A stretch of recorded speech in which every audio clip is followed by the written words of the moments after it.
فتحت الظرف، لقيت جواه 3000 جنيه وجواب. أول ما بدأت أقرأ الجواب الدموع نزلت من عيني زي الشلال. حماتي كانت كاتبة بخط إيديها إنها بتطلب السماح مني، بتطلب السماح عشان خربت بيتي وعشان كانت السبب في طلاقي من أحمد.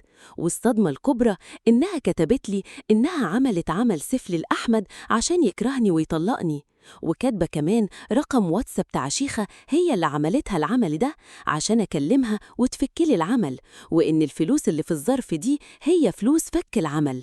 وحلفتني بالله وأمنتني إن محدش يعرف بالموضوع ده بعد وفاتها. ساعتها الدنيا دارت بيا، كل حاجة كانت بتحصل، كل كلمة وجع، كل ضربة، كل لحظة عن أحمد، كل ده كان بسبب عمل.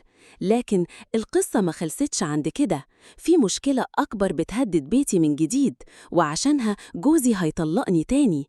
إيه هي المشكلة دي؟ ده اللي هتعرفوه في الجزء الأخير والأهم.